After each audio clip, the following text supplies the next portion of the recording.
Bismillahirrahmanirrahim. Assalamualaikum warahmatullahi wabarakatuh. Alhamdulillahi wa kafa wassalatu wassalamu ala rasulillahil mustafa wa ala alihi wa sahbihi wa man wafa wa ba'du. Fa ya ibadallah usi nafsi wa iyyakum bitaqwallahi faqad fazal muttaqun fala tamutunna illa wa antum muslimun. Faqala ta'ala ya ayyuhalladzina amanu taqullaha haqqa tuqatih wa la tamutunna illa wa antum muslimun. Saudara-saudariku dimanapun Anda berada, juga termasuk keluarga besar STUAH, Sekolah Terbuka Usahakan Al-Quran Hafal, yang spesial bergabung pada malam hari ini bersama kajian Aqsa Al-Quran Sunnah Solution. Dan saat ini Alhamdulillah kita telah memasuki di penghujung bahkan pembuka di awal yang baru, ya, hari yang baru, memasuki hari yang baru, insya Allah di hari yang baik, hari Jumat. Kemudian juga di bulan yang baru untuk penanggalan tahun Masehi, dan tentunya memasuki tahun yang baru yaitu tahun 2021. Insya Allah kelak pada pukul 00.01 berdasarkan penanggalan Masehi, dan tentunya keesokan harinya ketika matahari terbit. Adapun dalam penanggalan Hijriah telah berganti di saat terjadi pergantian Maghrib tadi, dan kita masih dalam di Jumadal Ula. Semoga Allah Subhanahu wa taala memberkahi kita semua dan memberikan keberkahan pada kehidupan kita, melanggengkan keberkahan itu sampai kita kembali kepada Allah Subhanahu wa taala. Seperti biasa kita membuka pertemuan kita dengan bermohon pada Allah Subhanahu wa taala agar hamba-hamba Allah yang masih hidup sampai dengan detik ini dan belum beriman kepada Allah dikuatkan jiwanya, dimantapkan hatinya untuk bersyahadat sebelum mereka wafat dan menghadap kembali kepada Allah Subhanahu wa taala. Semoga para pelaku maksiat ya tepat di detik ini, di hari ini, mendapatkan dan mengambil hidayah Allah Subhanahu wa taala untuk bertaubat dan kembali pada jalan yang benar, dan semoga kita semua diberikan sifat istiqamah oleh Allah sehingga bisa beramal saleh sampai kita wafat dalam keadaan husnul khatimah insyaallah. Baiklah, malam hari ini insyaallah menjadi spesial bagi kita semua dalam dua hal. Yang pertama, kita akan coba membahas khusus, ya, topik yang khusus yang barangkali ini akan terkait dengan visi misi kehidupan kita untuk menyadarkan kembali esensi kehidupan dan kehadiran kita di dunia sebelum kita berpulang pada Allah Subhanahu wa taala, untuk meniti dan mengevaluasi tahun-tahun sebelumnya, kini, dan yang akan datang. Apakah sudah memberikan manfaat dan sesuai dengan rel kehidupan kita, atau jangan-jangan mesti ada yang perlu kita perbaiki.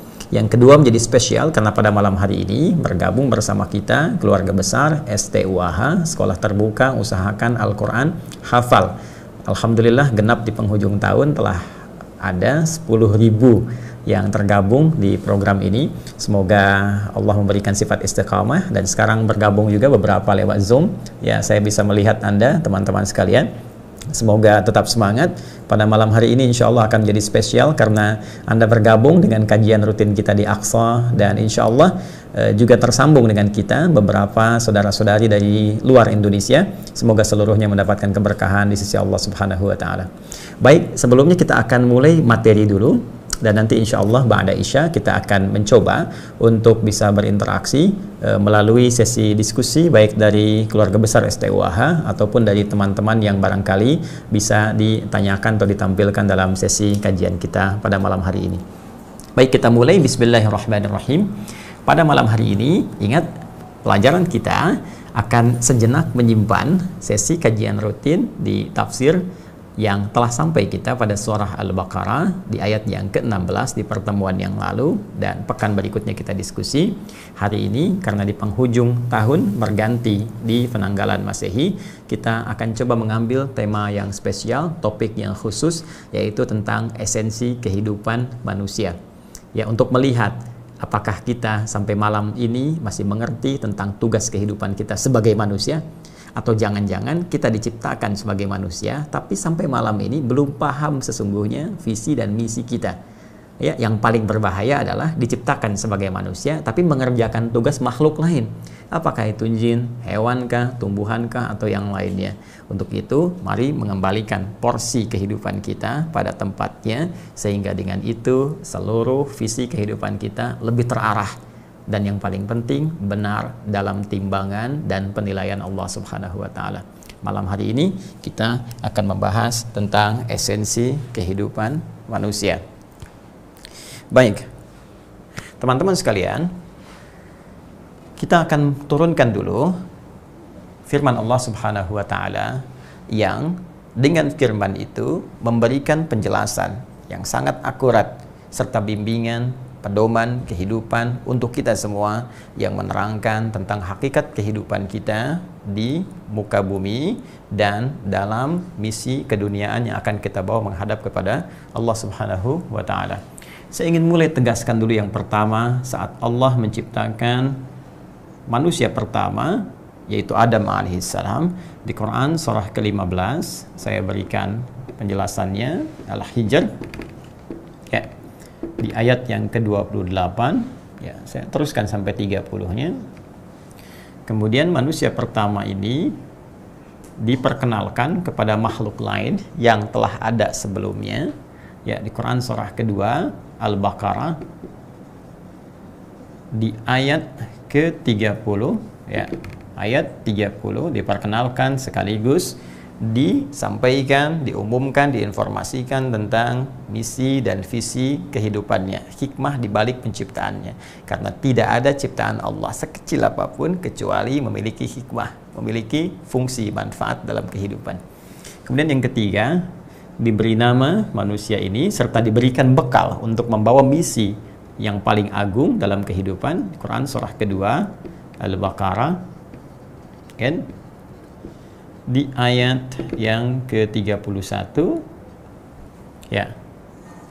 Setelah itu diberikan pelatihan singkat ya, training sebelum memulai misinya. Ini pun sudah sunnatullah seseorang yang ingin memulai aktivitas dalam real kehidupannya, apakah itu dalam pekerjaannya, apakah itu dalam kehidupan bahkan rumah tangganya, tingkat lebih luas skala sosialnya, maka sunnahnya dia mendapati bekal terlebih dahulu, kemudian melakukan training yang baik terlebih dahulu, sehingga ketika masuk ke dalam dunia nyatanya sudah siap menjalaninya.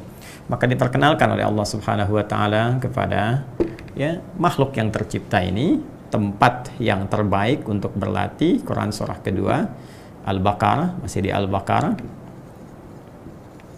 di ayat ke-35-nya diperkenalkan tantangan sekaligus musuhnya yang paling nyata. Kita turunkan Quran surah kedua. Saya perbanyak dulu di juz pertama supaya mudah kita mengenalinya saat menghafalkannya.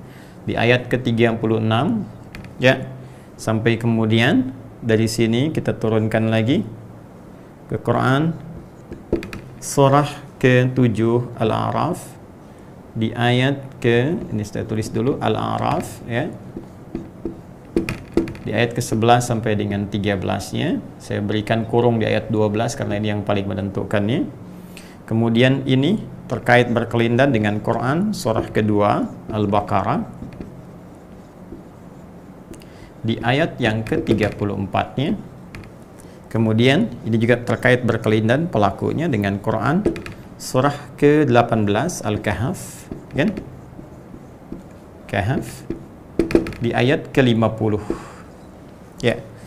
Kemudian setelah itu diturunkan ya, mulai misinya, misi diturunkan ya di bumi mulai dengan Quran surah kedua ayat ke-38 ya. Ini masih di Al-Baqarah, tidak saya tuliskan lagi karena sudah ada di sini. Dibuka dengan pendahuluan ikrar, komitmen kepada Allah Subhanahu wa taala untuk konsisten dalam kebaikan ya. Di Quran surah ke-7 sudah ada di sini, tidak saya tuliskan lagi. Di ayat 23 ini yang dimaksudkan surah ke-7 ayat 23 ini dengan pernyataan Allah pembukanya di Quran surah kedua ayat 37. Kemudian saat yang bersamaan musuh yang tadi yang saya sebutkan juga mengajukan proposal, permintaan khusus kepada Allah untuk menyesatkan, mengganggu ya misi yang dibangun oleh anak keturunan manusia yang pertama diciptakan ini, supaya menjauh dari esensi tugasnya, misinya. Maka diajukan dan dihimpun pengajuan ini, disampaikan pada kita sebagai informasi supaya kita waspada.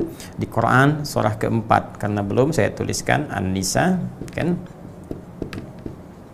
di ayat yang ke-118 sampai 119 ya.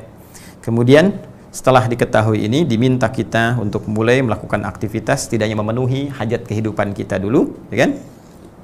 Di Quran surah kedua ayat 168 sekaligus diperkenalkan gangguan-gangguan ini sudah akan mulai ketahui sampai dengan 169. Setelah itu diterangkan oleh Allah Subhanahu wa taala supaya semua aktivitas ini diarahkan kepada misi yang dibawa, yaitu Quran surah ke-51 Adz-Dzariyat. Ini secara umum ya, nanti detailnya ada di seluruh Al-Quran ya, detailnya di seluruh Al-Quran. Jadi saya masuk ke sketsa umum dulu untuk menjelaskan kepada kita, ini loh misi kehidupan kita yang harus kita kerjakan sampai detik ini sudah berjalan dengan baik atau belum ya. Nanti detail dari ini baru kita turunkan arahnya mau kemana gitu kan. Ini di ayat yang ke-56. Nah, karena papan tulisnya cukup sampai sini, maka kita cukupkan dulu sampai di sini ya untuk sketsa umumnya. Nanti detailnya kita keluarkan satu demi satu ayat di dalam Al-Quran yang kemudian menjelaskan rincian-rincian, tafsir-tafsir, penjelas-penjelas dari sketsa umum yang telah ditampilkan dan telah kita catat bersama, insya Allah sebelum dihapus ya. Jadi nanti kalau sekiranya terhapus, Anda tinggal review ya, lihat kembali tayangan yang sebelumnya. Baik, secara cepat kita masih punya waktu sampai ke Isya. Saya ingatkan kepada teman-teman yang terhubung khususnya di luar Indonesia ya, mungkin di wilayah timur sudah masuk lebih dulu, bahkan sudah selesai, boleh jadi.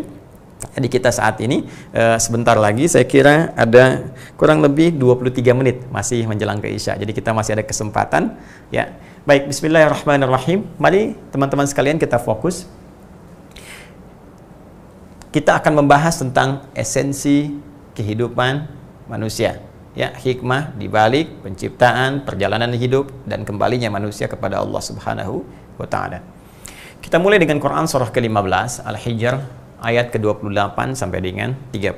Sebelum kita mulai dengan penjelasan ayat ini, penting saya utarakan bahwa Allah Subhanahu wa taala sebelum mencipta manusia, maka Allah sudah mencipta lebih dulu terutama dua makhluk ya, yang paling khusus, yaitu pertama kalangan malaikat yang diciptakan dari nur, dari cahaya, yang sifat pembawaan kehidupannya langsung oleh Allah Subhanahu wa taala ditanamkan jiwa takwa semata. Takwa adalah kumpulan dari seluruh sifat-sifat kebaikan dan kepatuhan. Secara singkat ya, takwa itu kumpulan dari seluruh sifat-sifat kebaikan dan kepatuhan. Ya, kepatuhan dalam konteks mengerjakan seluruh perintah Allah, meninggalkan larangannya, dan kebaikan dalam sifat-sifat kemuliaan. Karena itu, malaikat disifati oleh Allah Subhanahu wa taala akan terbebas dari perbuatan maksiat karena sifat kebaikannya ini, dan juga memiliki kepatuhan yang paripurna karena sifat takwa yang terkandung di dalamnya. Ini semua diuraikan secara jelas dan terang di Quran surah ke-66 At-Tahrim di ayat yang ke-6 di penghujung ayatnya. La ya'sunallaha ma amarahum wa yaf'aluna ma yu'marun. Para malaikat ini tidak memiliki potensi untuk berbuat maksiat kepada Allah Subhanahu wa taala dan selalu mengerjakan tugas sesuai dengan tupoksinya. Bahkan saking patuhnya dengan perintah Allah, hanya yang diperintahkan itu yang dikerjakan. Yang tidak terkait dengan tugasnya, tidak terkait berkelindan, maka ia tidak punya wewenang untuk mengerjakan atau bahkan berpindah tugas. Jadi tidak pernah kita dengar pertama malaikat misalnya berbuat maksiat. Ya, jadi kalau ada berita-berita di buku-buku tertentu atau kitab-kitab tertentu, misalnya malaikat Jibril berbuat maksiat, misalnya bekerja sama dengan iblis atau dengan jin tertentu ya untuk mengerjai manusia atau menghambat misi Rasul, maka itu mustahil. Ya, karena itu tidak pernah dengar oleh kita semua misalnya malaikat Jibril korupsi ayat, ya apalagi korupsi bansos misalnya atau korupsi-korupsi yang lain, itu mustahil.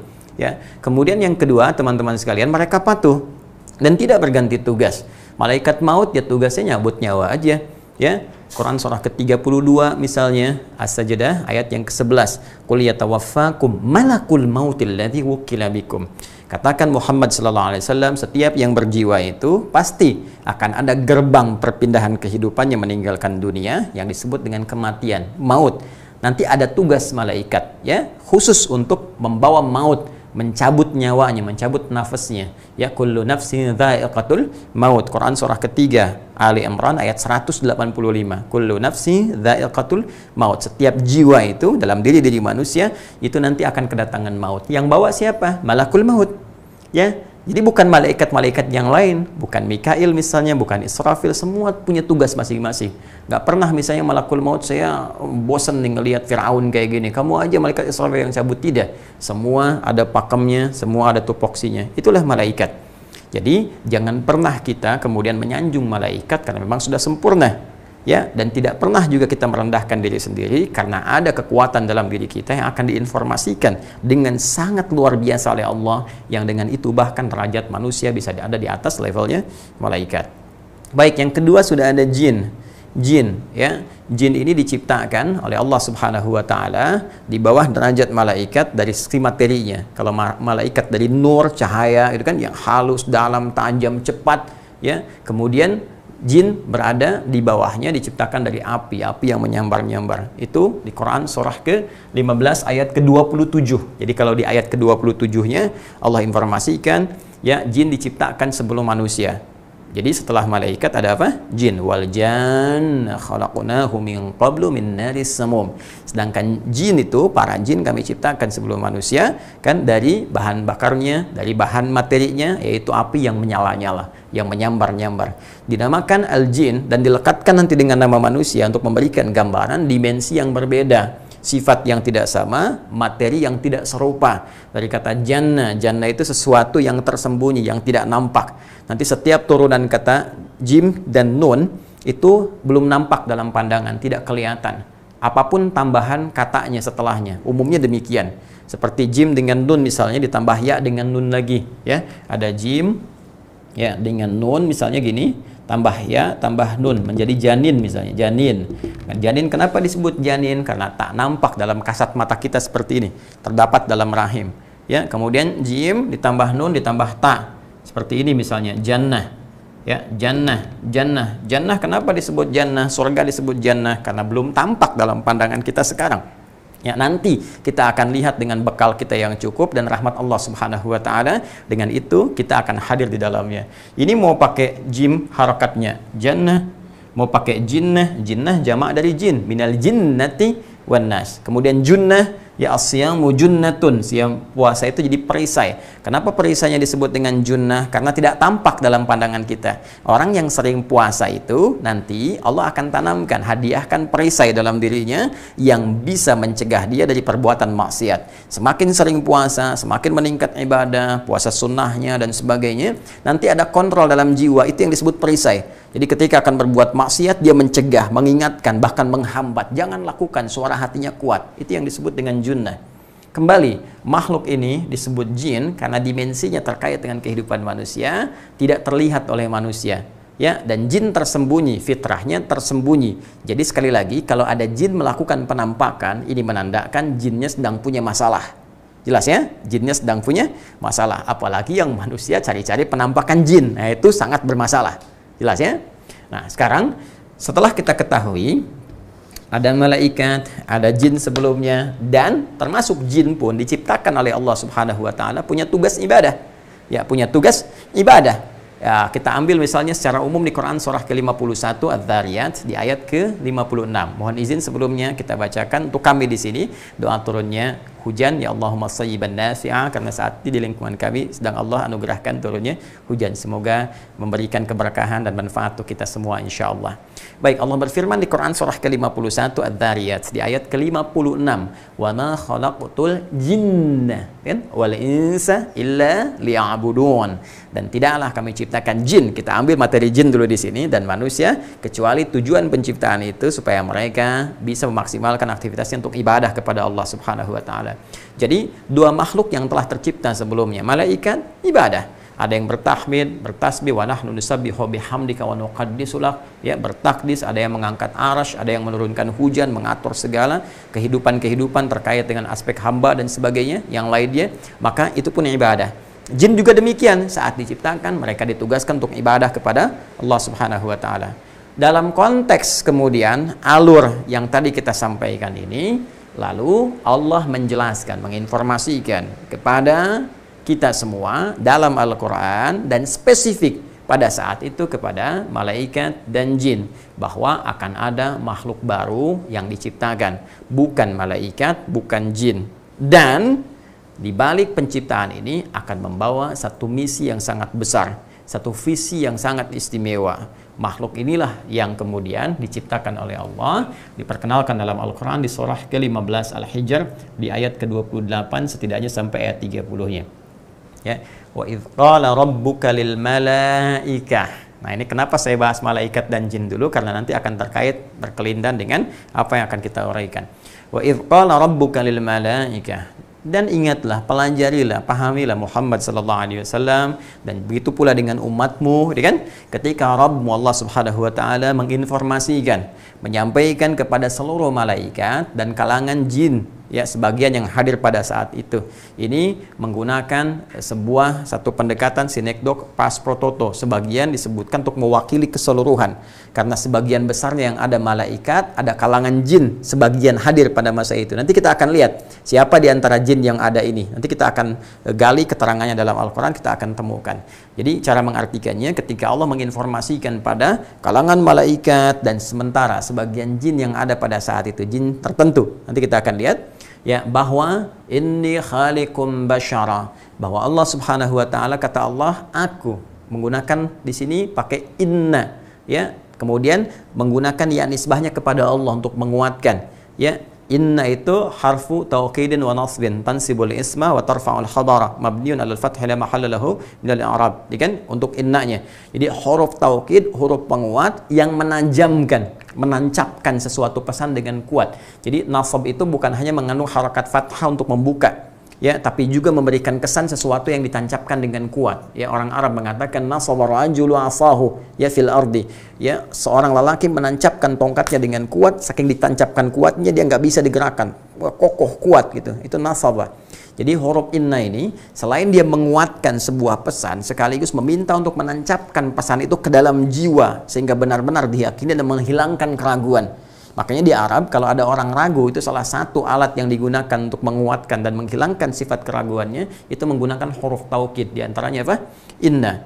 Apa yang dikuatkan ini? Yang dikuatkan adalah kembali kepada kekuasaan Allah Subhanahu wa taala.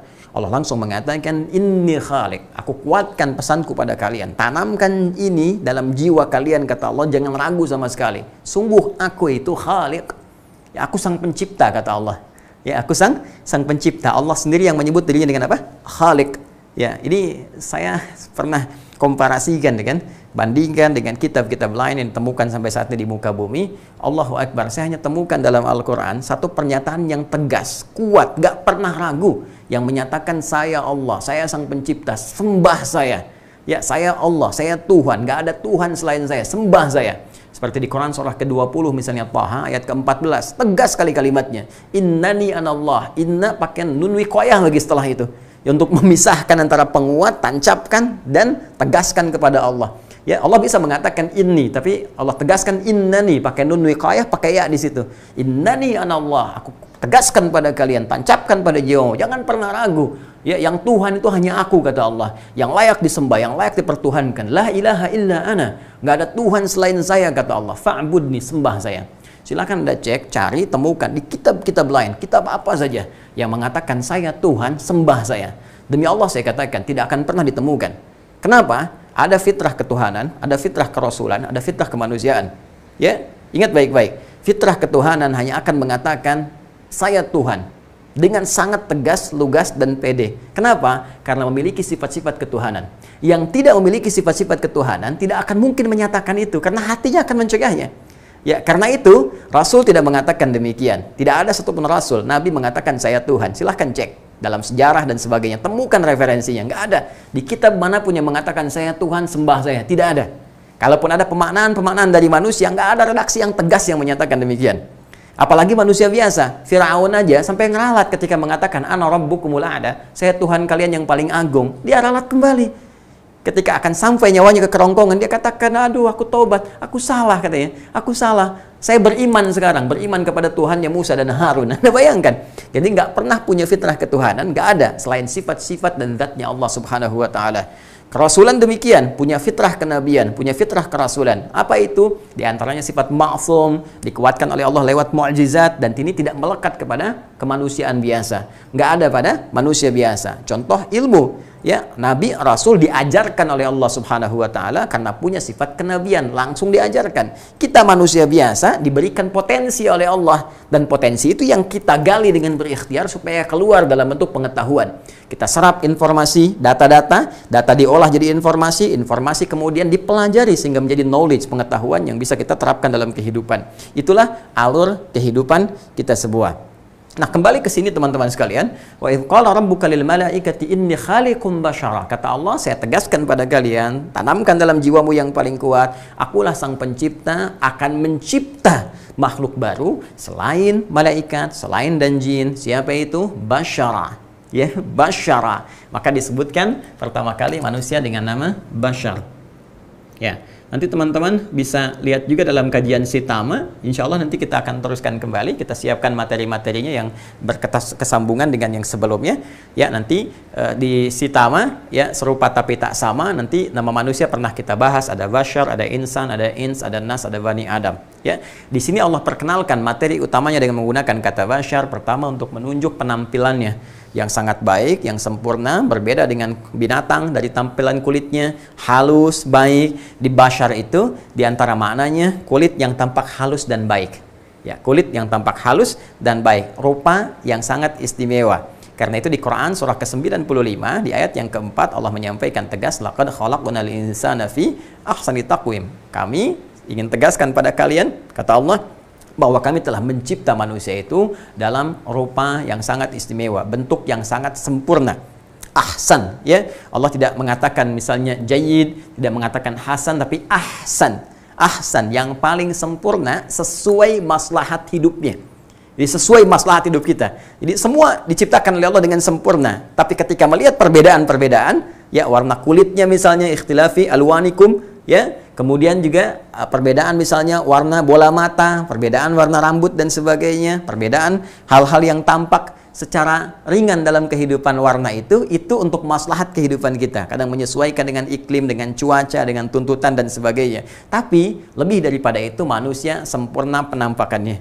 Kalau masih belum percaya, nanti sehabis pandemi datangi ya Ragunan misalnya yang ada sekitaran Jakarta, Pasar Minggu, datangi misalnya dunia di mana yang tempat-tempat kebun binatang lah gitu kan, mau yang di Surabaya, mau yang di kemudian di ya Sumatera misalnya, di Kalimantan, gitu kan, atau di tempat-tempat lain, silahkan main dan Anda lihat misalnya bandingkan dengan badak ya, Anda akan tahu bahwa kita paling sempurna dibandingkan dengan hewan. Kalau perlu antrikan satu-satu, singa, monyet, si amang dan sebagainya, cek, bandingkan dengan diri sendiri, lihat di kaca dan insya Allah tampilan paling bagus.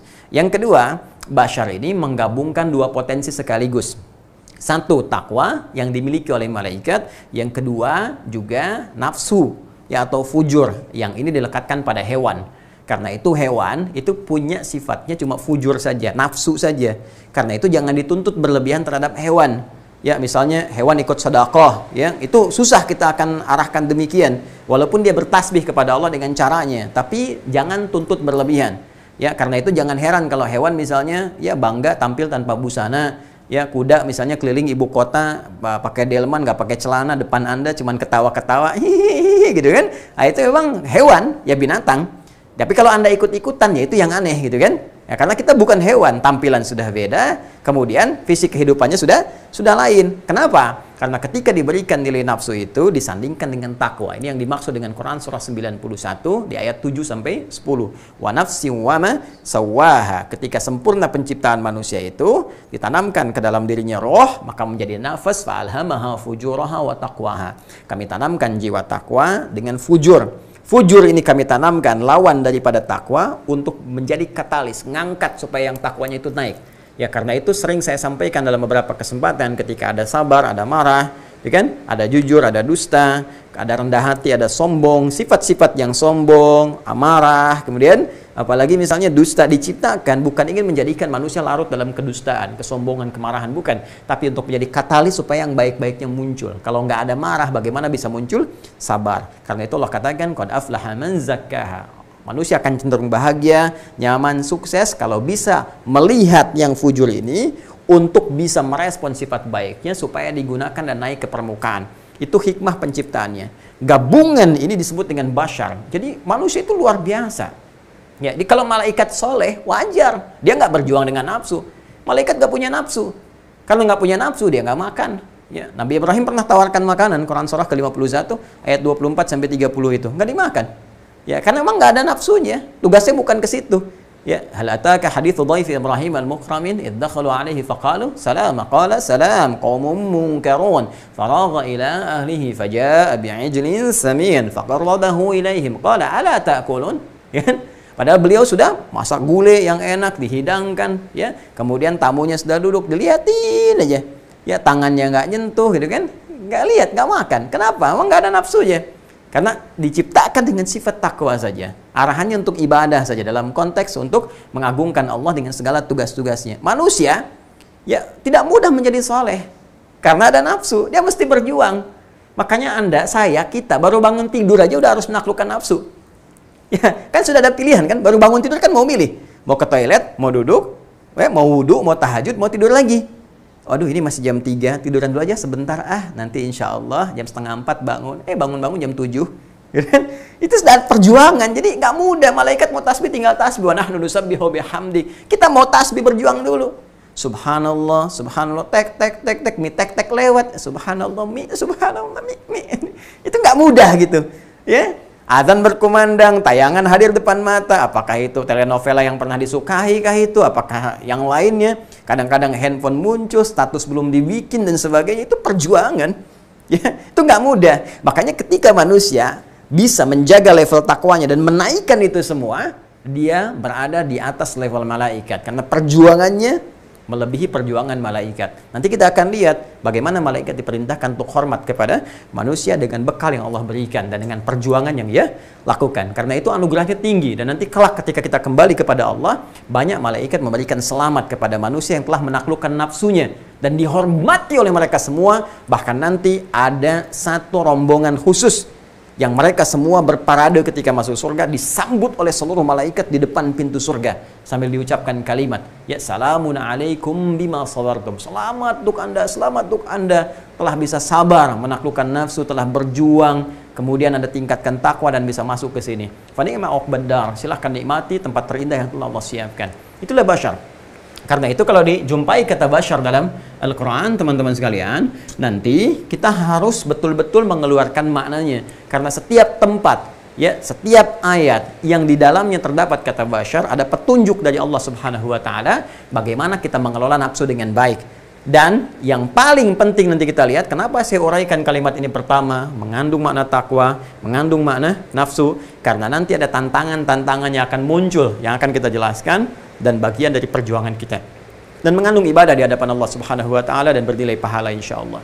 Baik, kalau sudah paham tentang ini, jadi ini awal penciptaan kita. Ini telah mengandung unsur takwa. Kemudian di sini ada nafsu. Bahkan ini nanti disebutkan setidaknya sebanyak 115 kali dalam Al-Quran. Ini juga sebanyak 115 kali dalam Al-Quran. Ya, kemudian tampil dalam tampilan yang sempurna, ahsanit taqwim. Ya, tampilan yang sempurna. Nah, ini dulu yang ingin saya coba uraikan. Kemudian setelah itu, setelah Allah memberikan satu lintasan pengetahuan tentang spesifikasi manusia, ya, dari kesempurnaan fisiknya, dari bagian sifatnya, tibalah saatnya untuk menginformasikan kepada malaikat dan sebagian jin yang ada pada saat itu. Apa hikmah penciptaan manusia ini? Kenapa mesti dicipta sedemikian rupa? Kenapa fisiknya mesti berbeda dengan malaikat dan jin? Kenapa bawaan sifatnya ini mesti begini, tidak yang lainnya? Ya, apa hikmah di balik ini? Karena setiap yang Allah ciptakan itu pasti memiliki peran dalam kehidupan, memiliki manfaat, memiliki fungsi, sekalipun hanya nyamuk misalnya. Ya, tidak ada rasa malu bagi Allah mencipta sebuah makhluk sepanjang itu memberikan kesempurnaan dan hikmah terbaik dalam kehidupan. Quran surah kedua ayat ke-26. Innallaha la yastahi ay yadhriba mathalan ma ba'udatan fama fawqaha. Kata Allah tidak merasa malu untuk menampilkan sebuah contoh yang memberikan hikmah kehidupan yang dalam dan menyempurnakan nilai kehidupan kita. Baik itu diciptakan nyamuk atau yang lebih kecil daripada itu. Lebih kecil lagi untuk menyadarkan kita akan mengagungkan Allah Subhanahu wa Ta'ala. Sekarang, apa dibalik hikmah penciptaan manusia itu? Dan ini menjadi esensi pembahasan kita pada malam hari ini. Dan itulah inti kita berada saat ini di bumi. Jadi kalau selama ini kita berada di sini belum paham tentang esensi kita, maka ada persoalan besar ketika itu kita bawa untuk kembali kepada Allah Subhanahu wa taala. Bersamaan dengan itu, tibalah waktunya Isya, kita jeda sebentar menunaikan salat Isya.